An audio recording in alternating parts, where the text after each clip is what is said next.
Good morning, good afternoon, or good evening, depending upon where you live around the world. We're back again immediately following the previous video where we're looking at this angled hub and a few of the design choices, basically the aesthetics of it, but really it becomes the practical side of how you manufacture the hubs, how they're positioned relative to the struts, and they really have to be located, the hubs that is, to the lowest point, because if you put rigid surfaces or coverings, claddings on this, the hubs can't be sticking up interfering.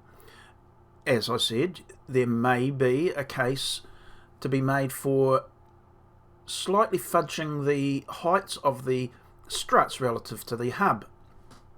But I'm going to leave that for a much more in the future type decision, because until then I can only work on what I can give a certain amount of clarity or certainty in the design process, and being able to manufacture these hubs. And fudging things is really something way outside that scope. It may well be that that can only be considered once a version has been physically created and see the implications of it. Lifting up and down 2 or 3 millimeters is not the issue. It's when it gets up to that 5 and 10 millimeter that becomes more of an issue, and it will affect how accurate the strut and the hub mate together. So this was the original position for the circular hub, of which still has a lot of merit. In fact, probably the method I will use on my first dome creation attempt. But you can see how when I've created this angled hub that it is quite a ways down from where the air quotes ideal position of the metal plates would be located. So, accepting that we have to drop it down to the lowest level of the strut, we have now the brown indication of that hub, that theoretical hub. Again, I take a deep breath and say the best way is to have the struts cut at a 90-degree angle. Much easier to manufacture. But really, having an angle on the struts should become less of an issue if you've got a good workshop process. And I think the only way you can do that with most home machinery, quality machinery, is if you have one of those wee tools that can attach to your saw blade, and you can incline it and get a digital readout for your saw blade. Now that can be the bench saw or a drop saw, probably a drop saw to be fair, and you can dial it into the 10th of degrees as is required, and we can generate within SketchUp.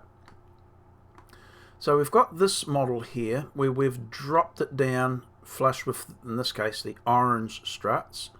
And I've gone ahead and come up to here and created the one that is not the hexagon, well, it is a hexagon, but it's where it comes up to the apex dome part, where you'd have the other 4 parts of the squash pyramid. And that gives a 6-sided shape, but it's quite different. It's almost like you're looking at a pentagon for a moment, but you realise it's got the 6 sides. This situation draws in a little bit of a question where the fudge factor comes in, and as we rotate we note that there's a tiny bit of interference for the struts. It would be not too onerous a job to push the struts, maybe these purpley ones, the darker coloured ones, uphill a little bit, which means you'd have to change the plates here and here, or drop this one back uphill, which is probably preferable.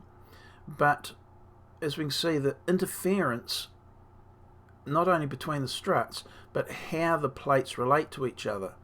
So that's something I'm going to have to give a wee bit of consideration. I also see in some of the photos that we're trying to use to generate this particular hub that sometimes they have what effectively looks like an extra surface or two in their hub. Now, is that something that for elegance they've sectioned off across a diagonal here between two struts? Not too sure. I'll have to get one of the photos. In fact, I'll probably go search for that in a moment. Or is it in this hub here, which I've yet to get to? So there are a couple of questions that I'm only thinking of as I'm chatting. The reason behind, well, one of the reasons behind this video is how do you get to this point? And that's a bit of a design process in itself. So down here, you can see the steps I've taken.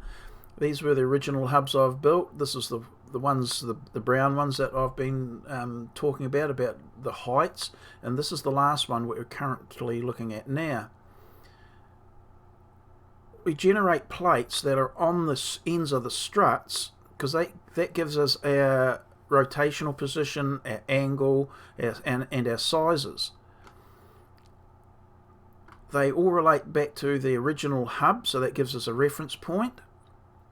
Then I think the best way to think of this is brute force SketchUp manipulation, where you have to stretch and alter and cajole the drawing into submission until you get something that's close to what you want. And because of these different angles, the heights of these plates relative to each other can vary quite a bit. And this shows up very clearly here with the height of this plate being so much higher. In fact, I'll just put it's approximately, let's just say 7 to 8 millimeters higher. The others much less so. So that comes about in a significant way, get my words out, David, because of the amount of angle, or in fact the difference between the angles of two struts. And this one having the, you could say the least angle has the tallest dimension or discrepancy. That may be addressed when we go to do the alternative design approach to drawing the dome, where the struts that we're talking, I'll just zoom out for a moment. So this blue strut and this strut at the moment are quite different in length. Yet when we go to do the alternate method of drawing, they will be identical in length. So the discrepancy in the height will be reduced or eliminated to a large extent.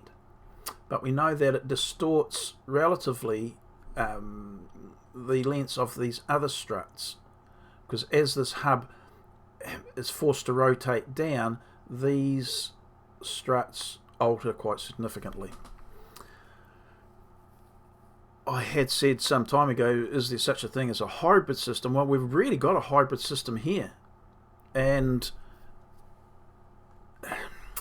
I don't know whether the actual drawing process would actually allow that to be efficient enough for us to be able to replicate it in a rational manner, so that when we go to draw the next one, by our drawings we can say yes, we can follow this method.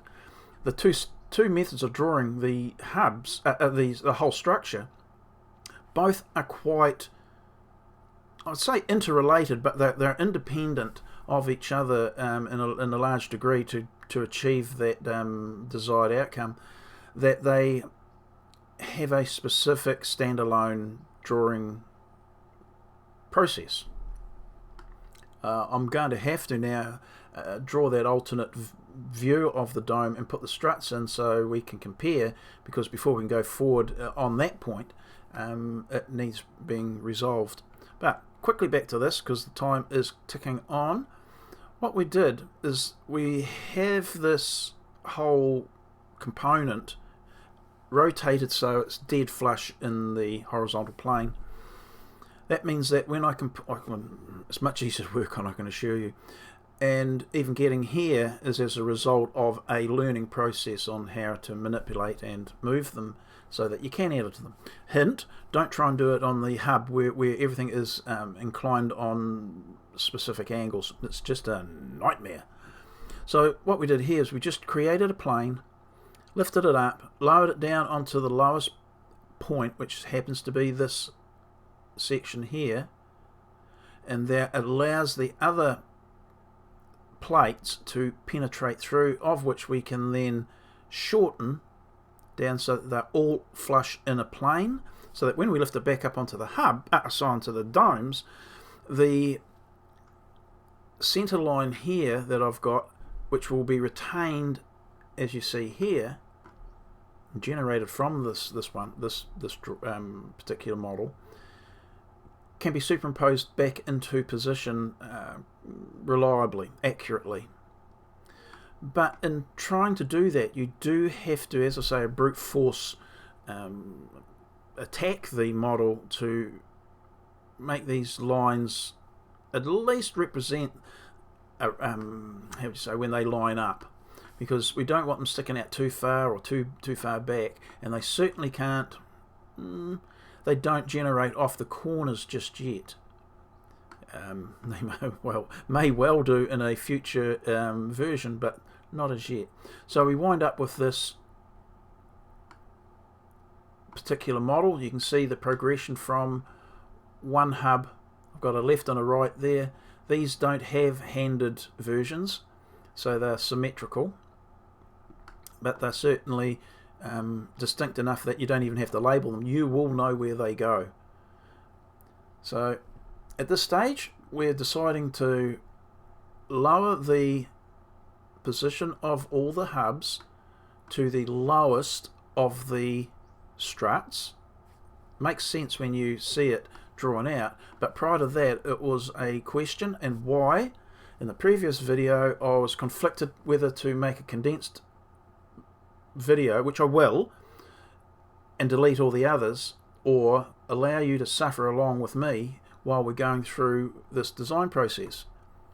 Hopefully you've probably found a video where all of these questions are already answered and you haven't had to suffer through, but well, maybe it is my sadistic side of me coming out, but I think that if you learn the shortcomings that I've found, that you may be able to sidestep them in your project.